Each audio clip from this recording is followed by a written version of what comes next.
Okay, Well, got good it. morning, good afternoon, good evening. Welcome to Authentic Conversations presented by Transition Clarity. I'm your host, Adele Bernard.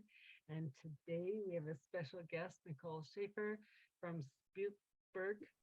I'm going to get you to re-say that. But what I love about the name is the mirror image. And she's a coach that coaches with horses, my favorite animal. So welcome to the show. And let's Thank you. Thank you very much for having me. It's a pleasure to be here. So yeah, just say your name, the name again, because I know I botched it. The company's name is, Yes. the German pronunciation would be Spiegelbild. The Canadian pronunciation is probably closer to Spiegelbild. Yeah, because I like everyone's accent, everyone's intonation slightly different, but that's why I wanted you on the show more than anything because we both work with horses in different ways. I'm Mm-hmm. more the volunteer working with autistic children or, challenged. Let's not say they're all autistic because they're not challenged. And you work with them with government teams and couples and let's come and see what the horse is going to teach us, right? Mm-hmm. Because they're Correct. so sensitive, and if you're not coming to play and learn, they don't stay. Like they go done. Like, so tell me a little about how you got into it, how long you've been doing it. Obviously you have a passion for horses or else you wouldn't be doing it this way. So. Yeah. So the journey with this business started basically really because of the two different personalities of the two horses that are our family members. I don't want to say I own them because I never feel like you really own another being. So yeah, anyways, they're my extended family, and they have very distinctive different personalities, which sometimes is surprising to people and sometimes it's not so much, but it's really every individual in the animal kingdom has their own personality, very much like we do. And what I learned from my horses or being around mine is that I had to be a different person and a different leader to each of them, to be just to them and to actually meet their needs and help them develop into their full potential according to their terms and what they really needed from me most.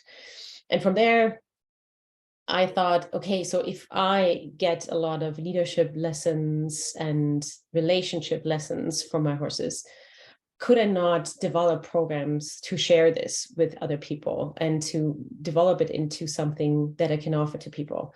And that is how Spiegelbild really started. And that's where the mirror image comes in, because the horses mirror a lot directly and very honestly back to us that we present and that we show up with. So fast forward, I had this idea for quite a number of years. I want to say I probably ran around with this idea for 5 to 7 years. And then back in 2019, I started to put a lot of effort into building the programs. I started to do coaching training myself, so to become a coach for individuals. And then beside individuals, I also work with couples and teams.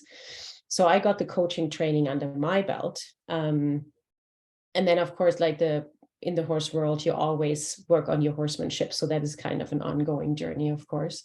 And then I started to combine the coaching side of things with the horsemanship side of things, and started to ask people, really friends, my network, if they would come out and just help me build the programs on a volunteer basis. So those people, they didn't pay me, they volunteered their time. Yeah. And that helped me to fine tune how the programs could look like, how I can involve the horses in the coaching and what else I can offer. And that all led then to my coaching programs being basically a mix of individual private coaching and equine assisted coaching sessions. So I typically offer people, like my core program, I would say, is 6 coaching sessions, which spans about 3 months. Yeah. And I find you need those 6 sessions really to dig into what you want to learn, what you want to improve, the skills you want to build.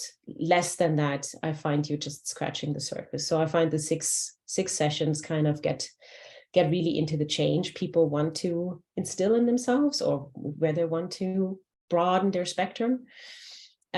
So what I do is, like, the first session is always an equine session.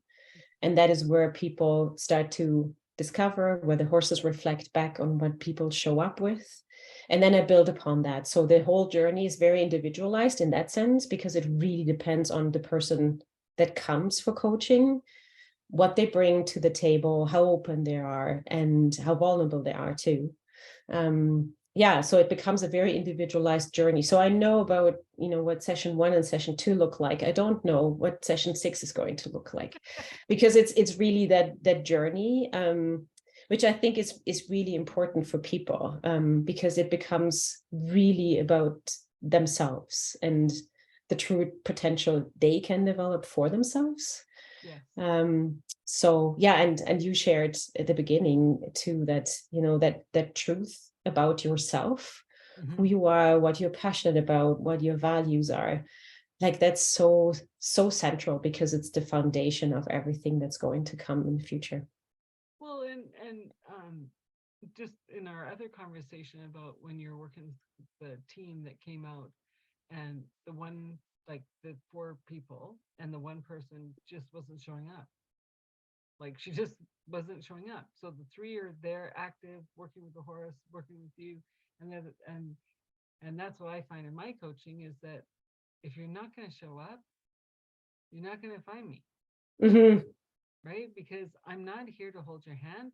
I'm not here to drag you to the water and see if you drink. Right?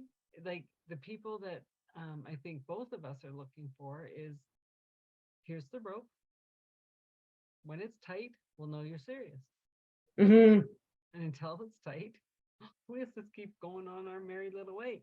And so with how you're saying you work with a couple horses, and each horse is different. And in the program I volunteer with, it's like I'm starting to even realize, like, yeah, all the horses are great, but how am I showing up? And is that horse the best one, that and that rider the best one I should be with on that specific day, right? And so it's understanding that we all have our stuff and what we show up with. Yeah. And to figure out how to leave it at the door before we come in. Yeah, and here's the thing, and I find, like, I just recently had that experience with a team. I believe you can't leave it at the door.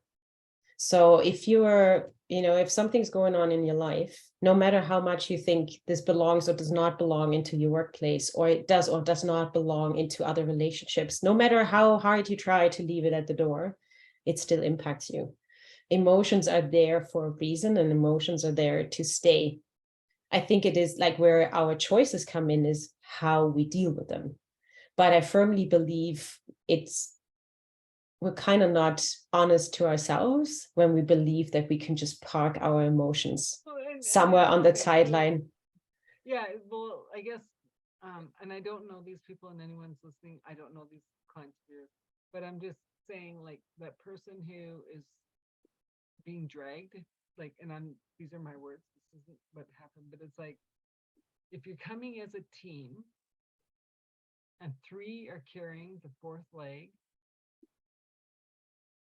maybe it's only a stool. It's not a chair anymore. Right? And so I'm saying, that's what I'm saying about parking it. It's like, if you're going to show up, emotion, not emotion, whatever, show up 100%. Right? If you don't want to be somewhere, like if the job isn't fulfilling you anymore, take a look at that. But if you're starting to say, okay, I want to be part of this team, I want to be part of this company, I want to be part of this relationship, if you make that commitment, make it 100%.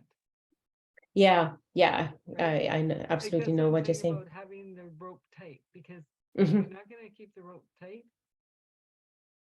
I personally won't drag you along. Other people might, and that's great, but that's not where we're at, right? I believe with all the stuff that we've gone through in the last few years, it's about taking responsibility, good, better, and different, and making the change to move forward. And if you're not ready to, that's okay. Yeah. No one's forcing you to. Yeah, and I think what you're saying too is in I think where the nuances come in is really to maybe in that moment when you can't yet show up to your full potential. You want to, but something's holding you back. Maybe there's some, past negative experience that triggers something. I think if it's like showing up for your team is to be open about that, to learn to share about why you feel like you can't show up. Maybe you're anxious. Maybe you feel insecure. Maybe you feel like there's something you want to say, and it's like a matter of how do I say it so I'm best understood. So it's like sharing those insights instead of fading and Well, being passive about it. and it's very vulnerable, right? Yes. Because to show up, you're bringing in all your dirty laundry that has nothing to do with the coworkers. Mm-hmm. You're starting to say, well, maybe my upbringing wasn't so good. Maybe that last relationship as in wasn't so hot, right? But the coworkers are saying, we're coming to coaching. We're coming to this session because we're here for you. Mm-hmm. We understand you're hurting, Mm-hmm. but together we're going to be strong. And so, and that's why I think it's so cool that companies will help people, right? If they say yes. And Mm-hmm. then that doesn't even just mean team building. That could be like addiction. That could be anything. Like I think companies are starting to say like they see the true potential of the person in front of them, Mm-hmm. but they just need a helping hand. Yeah. Yeah. And I think I'm seeing more and more that humanity's coming back into.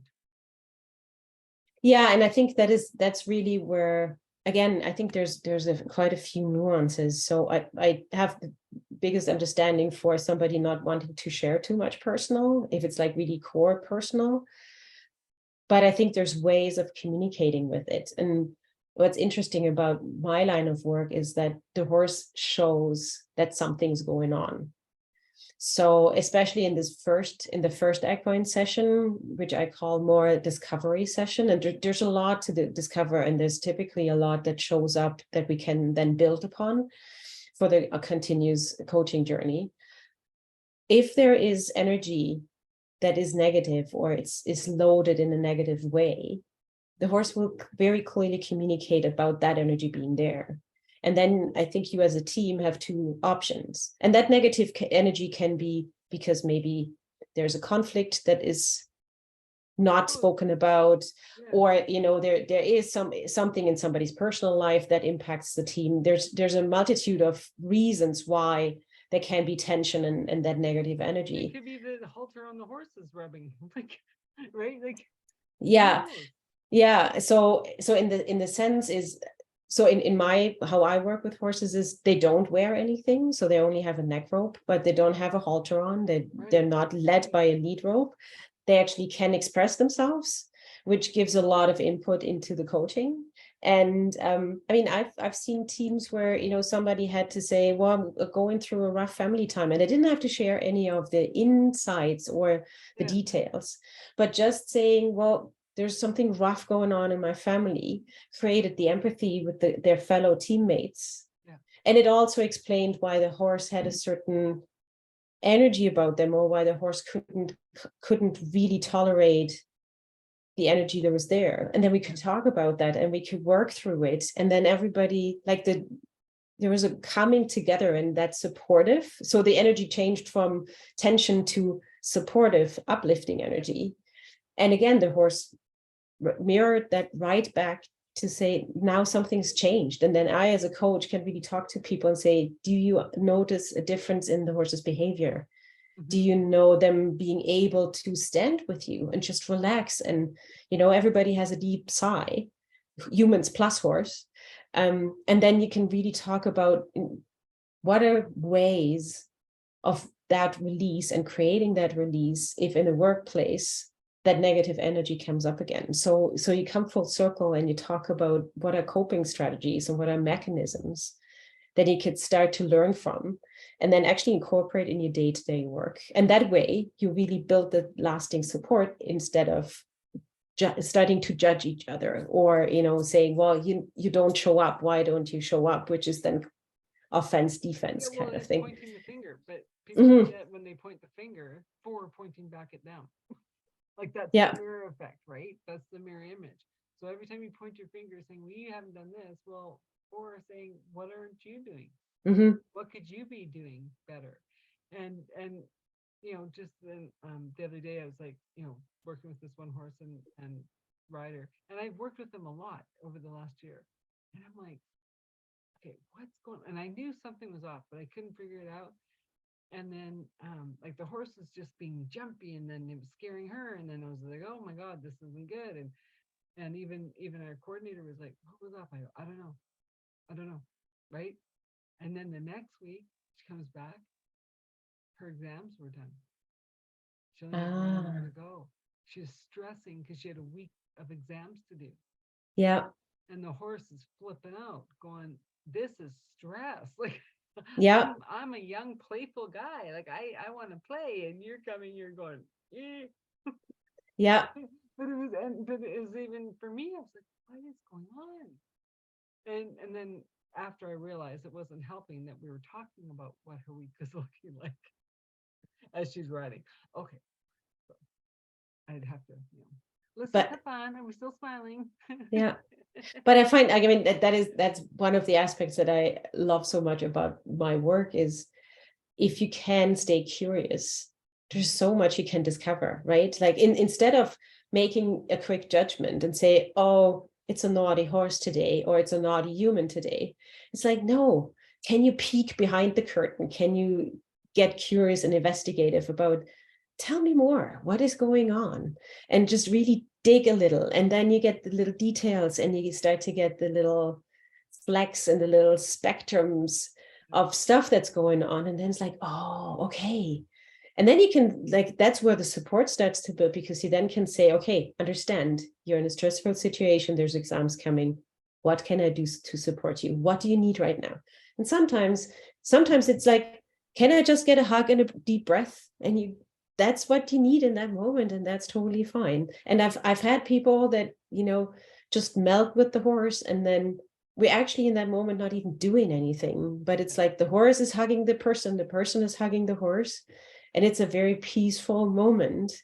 That is what they need in that situation. I remember doing that downtown corporate, right? And you'd see them walking down the hall, and they're just not in a good space. And I just put my arms out, and they're like, what? And I go, I don't care. I'm fine with hugging you at work. You are? And I'm like, yeah. When they just walk in my arms, give them a hug. They're good. Right? Yeah. Yeah. And it's just, and I think it's coming back to, we just have to stop worrying about the doing or the accomplishing, or like, if you just gotta go cry. Yeah. You need to hug, ask if you don't have someone around you that's aware that you might need them, right? And I think that's the beauty of not only horses but animals in general, is they just want to serve the best way they can, right? And they just want to be loved as they love you.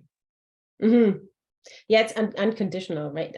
Yeah. Well, but although I have to say it is unconditional if you show up fair. I mean, I've seen horses in particular who are like, no, I'm not dealing with that. So if you come with the wrong or with an angry energy or something, they may not want to deal with you that moment. But if you are open, and if you're in general, if you show up kindly or in a kind manner, then they really, they're open to partnering with you for sure. Well, that's why, like, in the barn at, I started going, oh, I want to work with this person. Like, as I'm driving there, and I went, whoa, that's your ego, right? Don't assume you're doing anything with any horse or any person or any, right? And so then I would leave it, and I'd be like, yeah, do you want to grab that horse? Absolutely. Because what are we going to learn today? Right? Yeah. And now Yeah, we which have is, new horses, and it's like, woohoo! Now we're all in the same field, right? yeah, and Nobody knows anybody. it's back to the curiosity, right? Yeah, Like to stay open-minded and say, okay, let's just see what's in for today. So yeah, yeah, yeah. No, yeah, and I think that's the beauty of it's taking the coaching that one step further and deeper to tapping into that unconscious hmm, that we're just not aware of. And it's in the unconscious, bringing it to the conscious, that we move the biggest mountains. yeah. And I think it's also it's really combining your comfort zone with your uncomfortable zone or discomfort zone, where growth happens when you stretch a little beyond what you feel safe with, what you know, what you're familiar with. And again, be open to grow. Maybe it's a little uncomfortable, maybe it's not, maybe you don't feel 100% safe in a certain situation, but that's where you stretch your wings kind of, and you start to feel what is the potential that you can grow into that you didn't even know you had. And that is where the growth really happens, and where, yeah, where coaching actually can show people these doors, and can say, well, there's all of this for you to explore. Which door do you want to go through first? And then, it becomes a journey. Yeah. Well, and I know with past clients, like we'd be getting into the uncomfortable, right? And I'm like, it's okay. You're safe.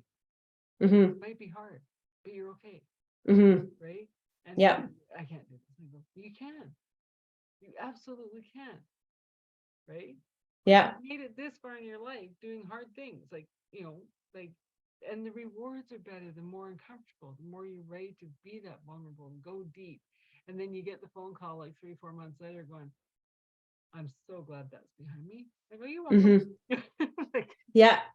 like, Yeah.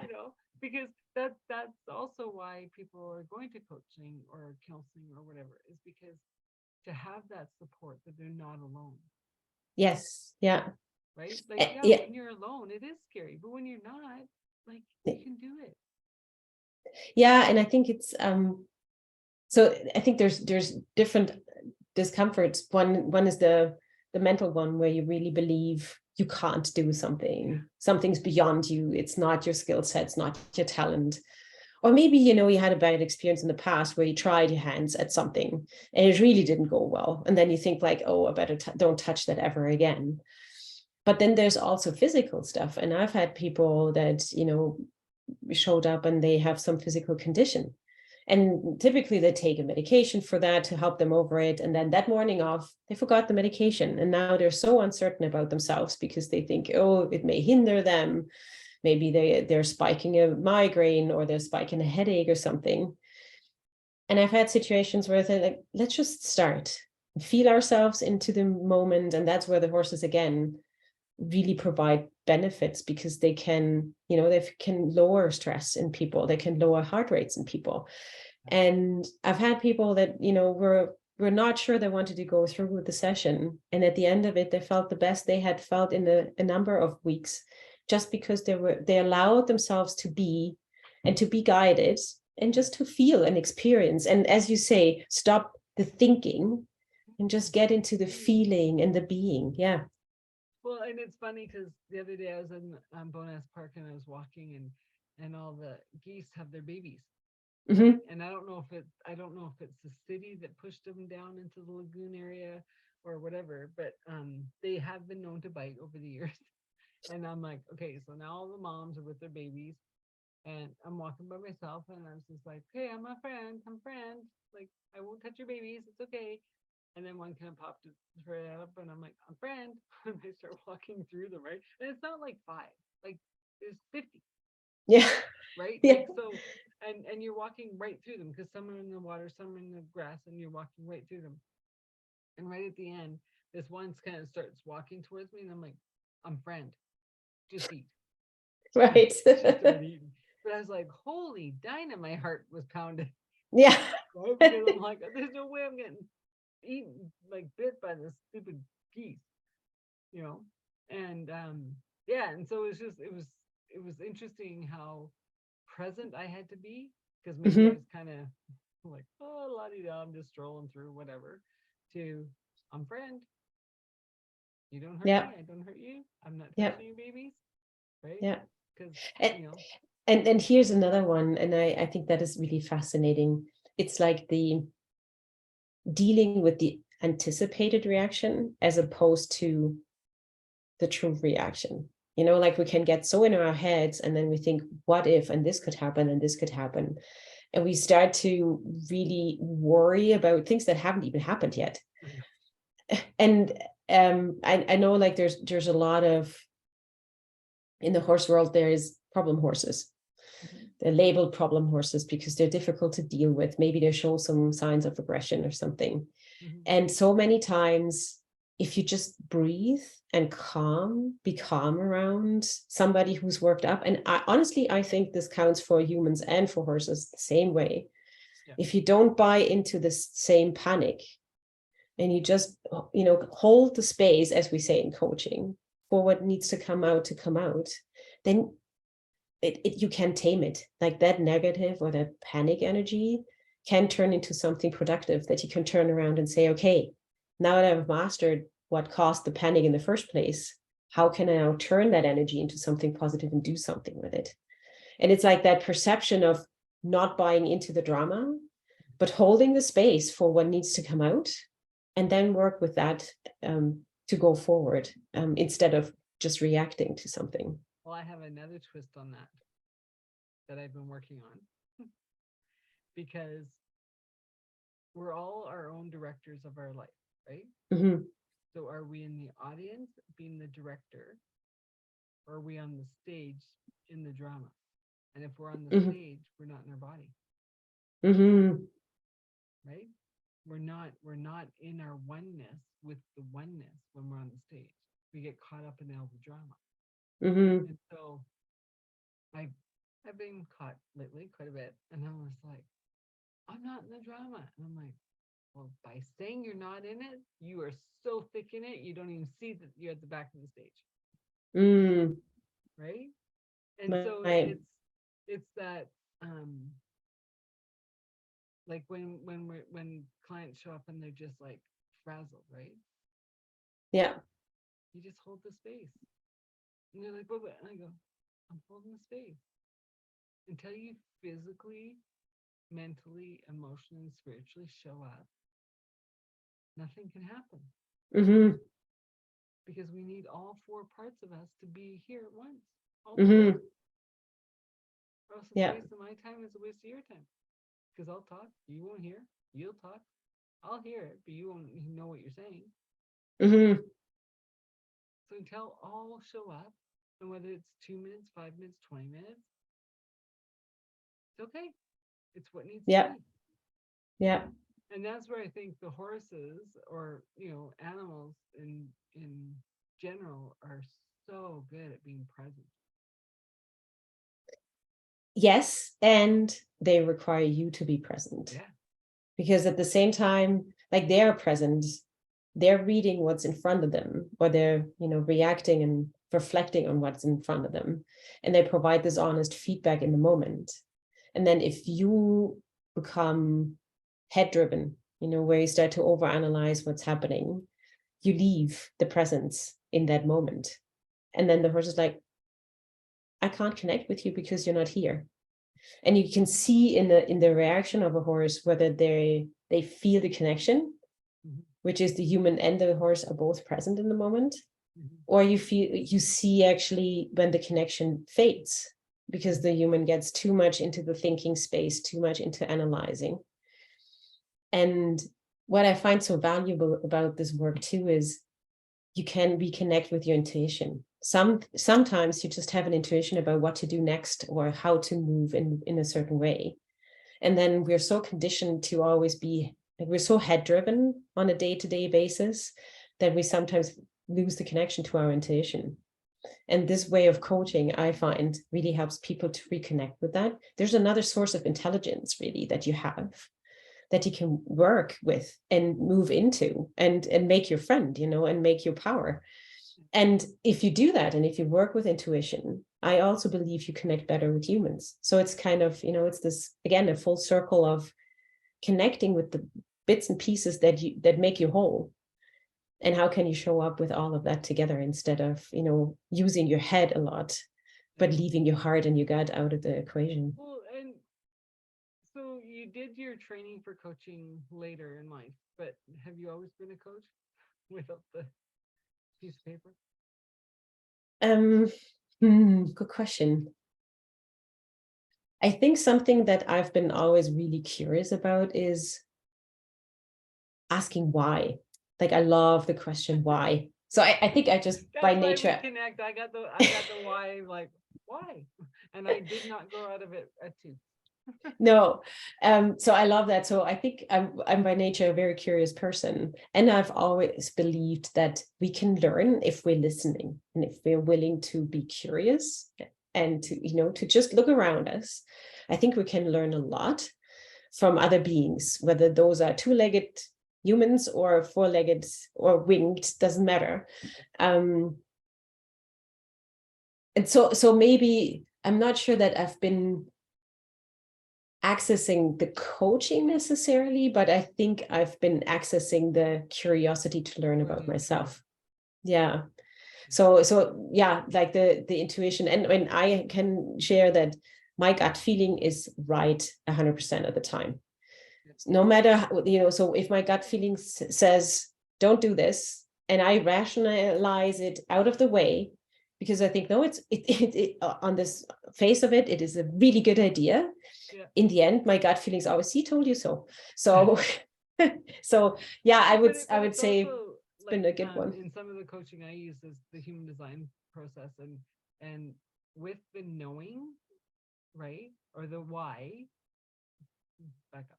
With the why, it's the knowing. That's the gut. Like because I'm asking the question why, I haven't gotten to the understanding that it's done this way because I know it's done this way. And we know things because we ask the questions, we're curious, but once it clicks, it doesn't matter how you know. Because we've done the why, like for how many times, and then all of a sudden it's like, click, I know. Well, how do you know? Doesn't matter. I know. Right. And yeah, so it's really interesting. And when I learned that, it was like, well, that explains a lot in my life, because people, well, who said it? I don't know. Then I don't believe you. And I go, shame on you. Like, like just because I can't say, well, Joe from accounting said that, whatever. Who cares? I know this is how we have to go forward. And if you don't want to know that that's how you can do it wrong, and that's fine. Yeah. And I think it's also like connecting to your intuition is an important lesson to learn, I think, if you want to grow as a person, because in the end, like, that is one of your cores. Like, there's many cores. You have a heart that tells you things, and then you have your gut feeling that tells you things. But I think it connects you to who you are and what really matters to you, what your values are and what your principles are. And I believe we can, bend those a few times in our lives, or, sometimes you can't just fully live to what your gut tells you or what your values tell you, because you have to adjust in the moment and you have to live with the conditions that are around you. But I think if you lose that too many times, it's not good for you, for your health. It's not good for your mental health, and it's not good for your emotional health. It's not good eventually for your physical health. So I think, connecting to that intuition and to what really matters to you and what makes you you is really important to stay healthy over the long term, and really, take care of your well-being.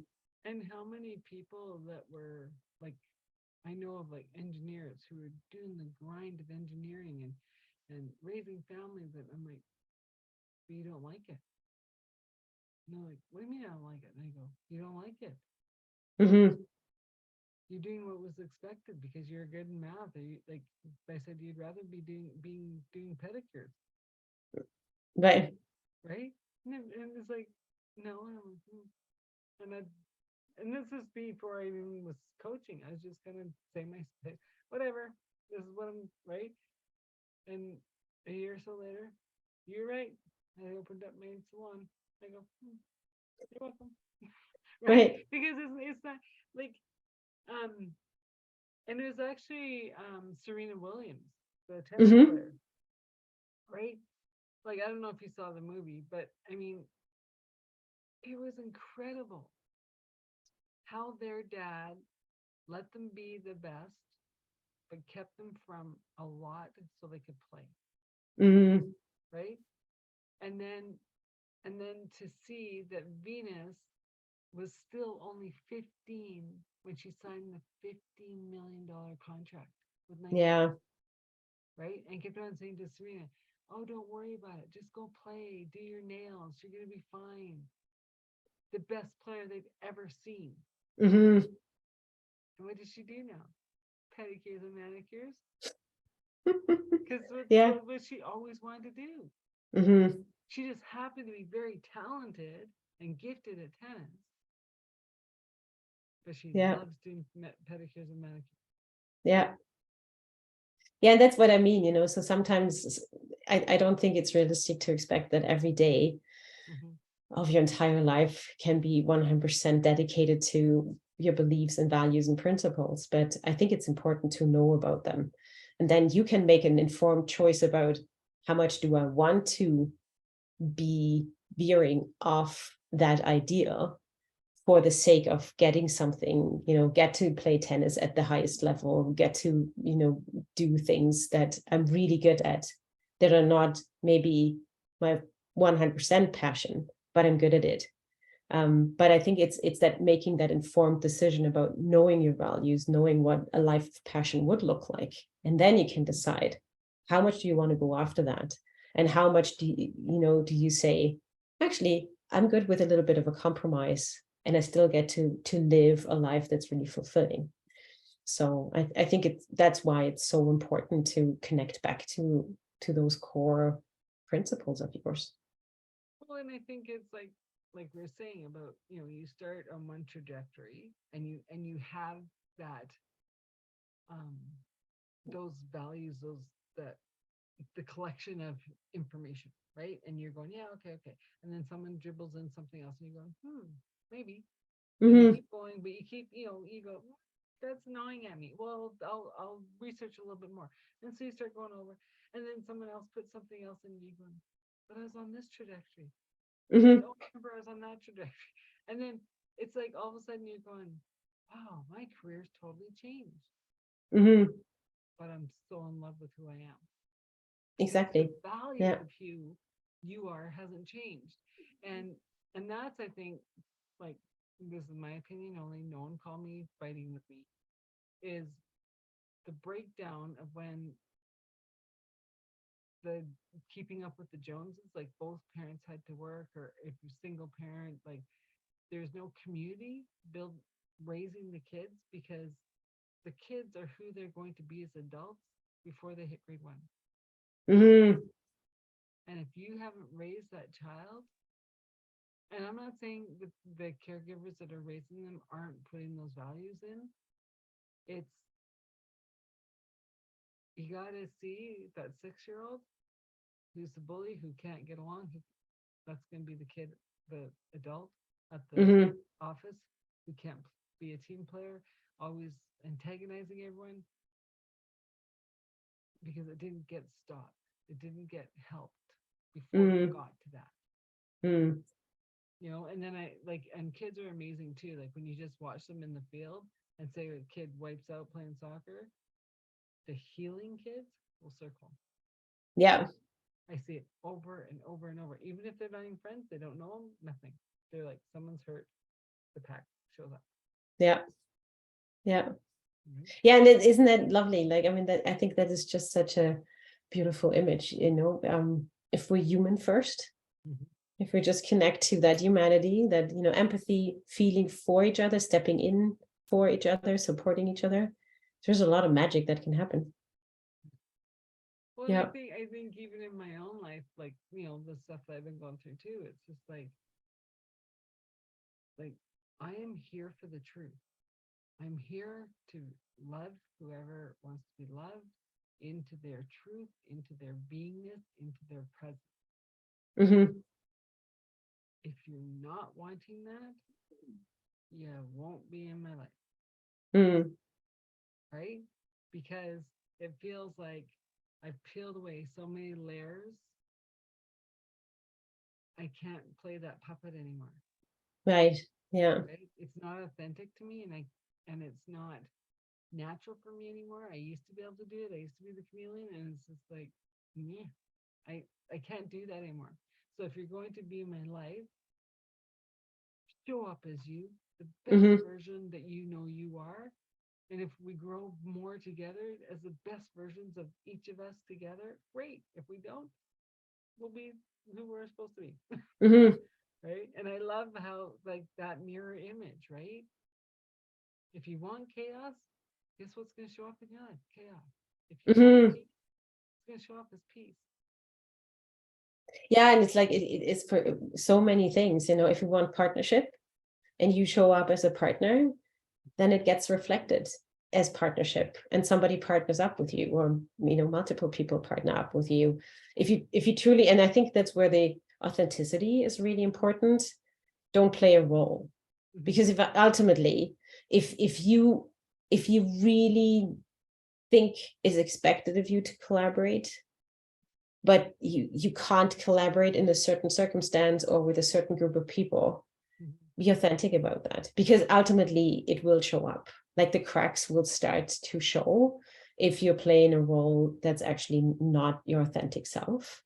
And on the flip side, if you show up as your authentic self, you will be mirrored and it will get back to you in the same vein. So, you know, And I think that's like the dance of marriage, right?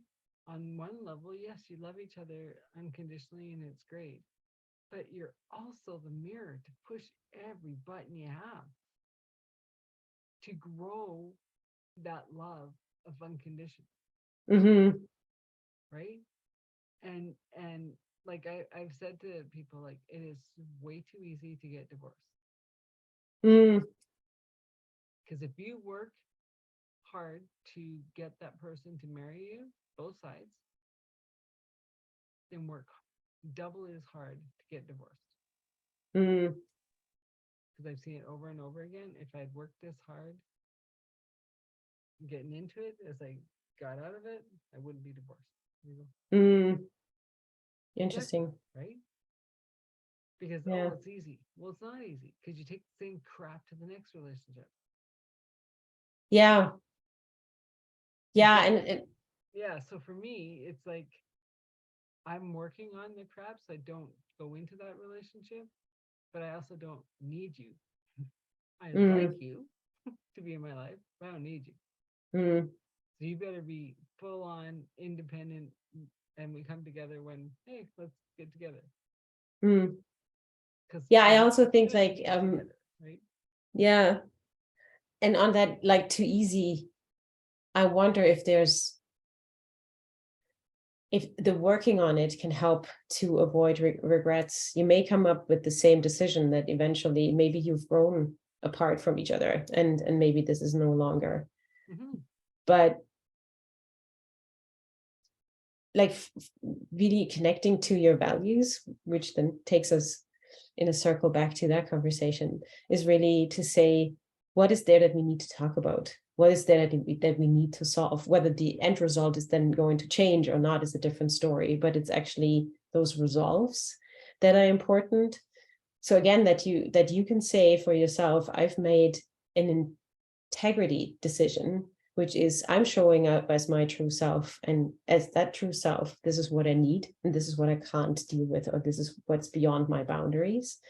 But it's that resolve and working through those, and then and then look again at what the result or the outcome is of that journey. But it's not leaving so many stones unturned.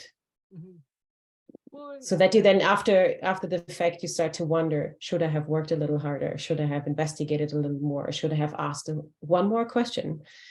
to maybe get a different answer, or get a piece of information that I don't have right now. Yeah. Well, and I can't remember if it was Wayne Dyer or whoever, but said about, you have your first love, you have the person that you have your kids with, then you have your person who you raise your kids with, and then you have your old age person. And whoever said they all had to be the same person? And I was like, ouch. And then I thought about it, and I'm like, well, I think that's the younger generation is like, well, they see their grandparents, that stayed together through thick and thin. They've seen their parents that broke it off, and they're like, well, I want it all, I think, but they don't know where to go. Right? And so it's like, it's not guaranteed it's the one person. It depends on the work you put into if it's the one person. Yeah. Right? And so I think that's where working with the animals comes into play, because it's like when they're in the wild, they work as a unit. Right? And when the stallion's ready to step down, there's going to be a colt coming up to take over. But until then, if that colt tries to take over before it's time, he gets beaten up. It's not your time. Know your place. Yeah. I thought it was interesting. I once saw a documentary about a wild herd, and actually the lead stallion was still in his prime, but he started to build his successor. And it was just beautiful to watch, because he just took this young colt under his wing. And it was like, it was truly like a master teaching his apprentice to become the next master. And it was like beautiful to watch, because it was very intentional about, this is how you treat your mares. This is how you treat everybody else. And it was quite interesting. Like the personality that lead stallion chose was a positive leader, not one who has a command and control style, but he was very much a collaborative leader. It was just beautiful to watch, because there was other colts in the herd as well, but those colts got sent away from the herd to become bachelors and eventually find their own herds. But he kept this one really collaborative team builder under his wing. So it was just, very interesting. Another interesting lesson to be learned from the social connections. And I remember when I had my horse, right? And it was like, oh, we were spoiling them. We, give them too many treats and blah, blah, blah, blah, blah, right? Well, maybe we did, whatever, right? But we were kids. We were looking after our kid horses. We were kids, right? And then we're out in the mountains. The wild pack comes through the camp. All the horses take off, except for mine and my girlfriend's, who's sitting there eating their grass. And I looked at the adults going, we spoil them, eh? They know they're spoiled. They're sticking around. Right? Because the rest of the summer, they were chasing the wild pack to try and get the horses back. Yeah. Mine and my girlfriend's horse were the only ones that went back to camp that day. That is so funny. Right? Those treats sure paid off, I guess. And then here's the other side of it. So here's a young girl who, is working her jobs, going to school, trying to pay for her horse, comes back with a pregnant mare from the wild pack, right? And she's crying. We're like, what's going on? I can barely afford the horse I have. What am I going to do with the colt? And the adult said, who said that colt's yours? It's ours. So the group, our little riding club, all got together, and it's our colt. I actually don't remember what happened to the colt, but yeah, interesting. No board was needed. It was looked after. Whoever would put in money. Interesting. Yeah. Right. And because we were all young kids, we didn't know. Yeah. We were just happy we could walk to our horses that were up on Nose Hill. And that the adults governing us as a body, oh, let's red tail cattle liner so we can go out to the mountains, or let's do these fundraisers so we can do it, right? So we had adult supervision in a way, but the kids kept the group going. Right. Interesting. We would come and have showmanship things and the rodeos to make money, and Mm-hmm. But it also reminds me of something that we talked about earlier, which is empathy, right? So the adults in that sense stepped up and said, you know what, you're not alone. You don't have to solve this all on your own. You don't have to raise the money all on your own. We're here to help and we're here to support you. Yeah, I mean, I look back at that time in my life, like I was young, like I was 6 when I started with that group, 6 or 7, and they taught us like none of the adults did any of the banking, none of the adults did any of the bookkeeping, none of the adults did any of the flyers that we used to put out. Like we did it all, right? And they would be, well, really think about that, and I'm thinking about like how that helped me go into the workforce, and it's like. And even friends were like, "How do you know all this?" I'm like, "How do you not know?" Like, and I mean, granted, I mean, I grew up in a family of entrepreneurs, so I mean, I knew things that people just didn't know. But it was just like if anything, my horse brought me the gift of knowledge because I learned so much on that hill, right? And even when I go up there now, like I ran into a guy from Winnipeg, I think, and he was just talking, and I'd say, "Well, no, this," and he's like, "Wow, it's so interesting to have a person that actually knows something about this hill." Yeah, like I mean, it was our sanctuary until it wasn't. Yeah. Yeah, I mean, it's funny. I still love, like, we live very close to Nose Hill, and I just love to go up there. And the different seasons are so fascinating because, like, there's so much to observe and so much to see. And I love it when in the spring the crocus come out, and things like that. So like the hill really changes with the seasons, and it's just fun to watch. And it's so interesting, I find, in the middle of the city, really. Well, yeah, and the funny thing is like we got kicked off with our horses, right? Because the walkers were scared of our horses. And we're like, but they won't hurt you. And if they do, you get $2 million. We used to have $2 million per horse. And that was in the 70s, right? Oh, wow, yeah. Like, and then on top of it, now the walkers are fed up with the bikers. I'm like, karma's a bitch, isn't it? Like, you should have left the horses, right? And then I had a friend who said, well, you know, I wish like we could ride Sandy McNabb, and I said, no, I will petition that. They don't hurt each other. And I go, no, that is one place I do not want to see bike riders. You can go to any other mountain. You can do whatever. You will not destroy Sandy McNabb. That is Have you ridden up there? No. It's the most magical, beautiful riding ever. Yeah, I've heard a lot of like those stories. I happen to have two really spicy redheads, so none of them are.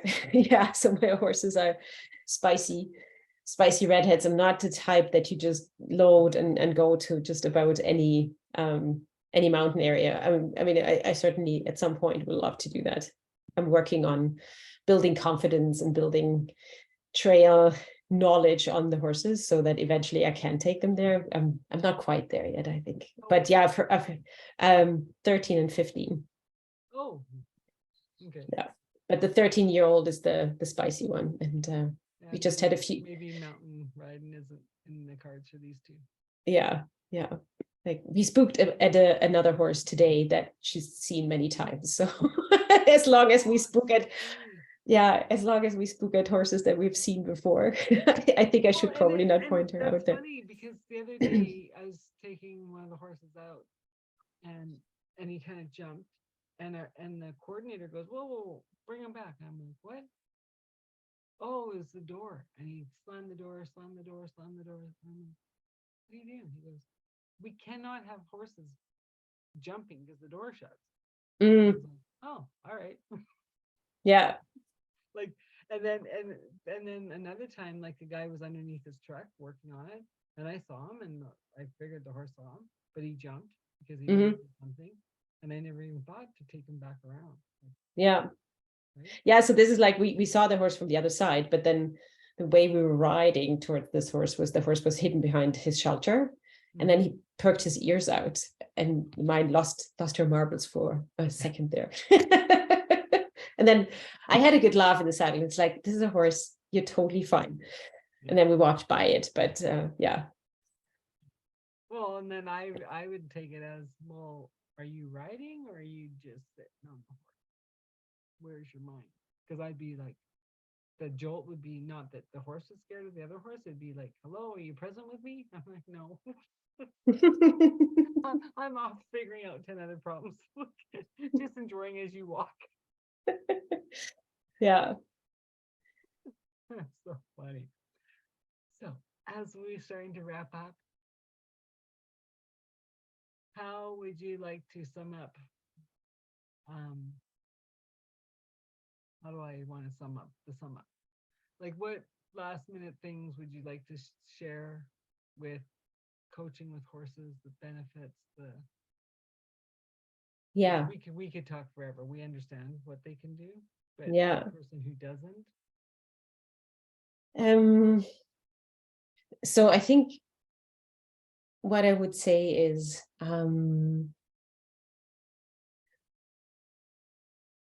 one, this form of coaching is highly individualized because there's so much interaction between the horse and the person. So if you are looking for a coaching journey and you really want to be seen as the very individual that you are, and the same counts for couples, or it counts for teams, where it's like a team is a unit of individual people. So you bring both your individual and your team skills to a team.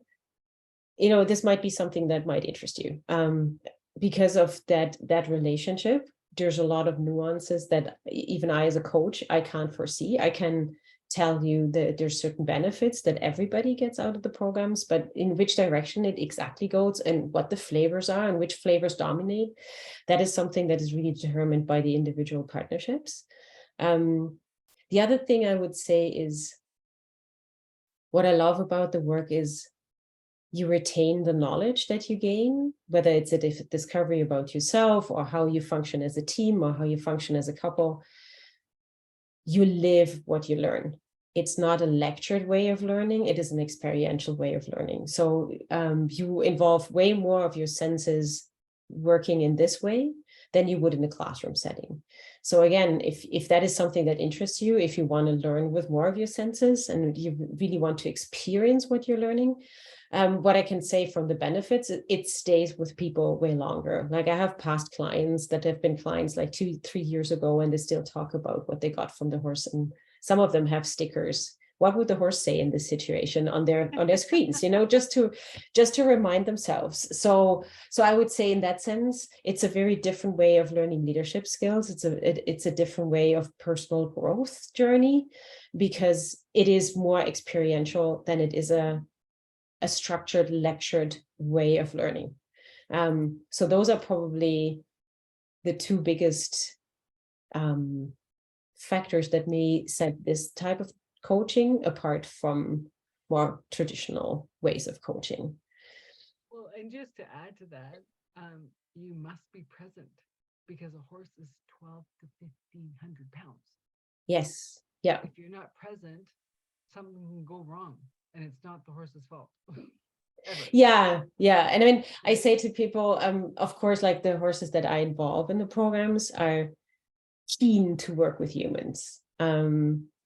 I think the biggest difference I see between people being present and not present is that the connection just doesn't happen. So it's not necessarily that the horse would step on your feet or anything, but it is, you don't build that connection where you actually start to communicate, and it becomes a true back and forth conversation. But if you happen to be present, if you can, focus and stay present, then it's truly a two-way conversation where you start to have some fun. And, when you can use your body to direct a 1,200-pound animal, which a lot of people didn't even think was possible. And it's your body, it's your presence, it's your energy that you bring to the equation. And you don't even have to touch the horse, and you can have a dance with a horse that you maybe have not experienced before. And the funny thing I think about that is, it becomes very obvious with this animal, because horses communicate a lot through their body and through body language. but then it's really the learning is in how aware are you of your body language and your energy when you're dealing with humans, and how could that maybe change or offer you more spectrum of communicating with humans if you would be more aware of that body language and that energy. Well, Yeah. and this has been a fabulous conversation. Like, and I recommend anyone like who just it's it's having that connection to a deeper level that you don't even know in yourself that you're looking for. That's how I would look at it, right? From our conversations, is that the horses will take you to the unconscious that you didn't even know that you're dealing with. Yeah. And we'll bring it to the forefront to say, hey, what about this? You've been looking at the apples, but there's this orange that's been going squawk, squawk. I want to be heard. I want to be seen. And you're like, what? There's an orange? Right? Mm-hmm. And they'll bring this out in the most beautiful and majestic way. And yeah, it's just, Yeah. I want to say thank you. It's been Thank a pleasure. Yeah. And yeah. Yeah. Thank you for having me. Yeah, it was a true pleasure.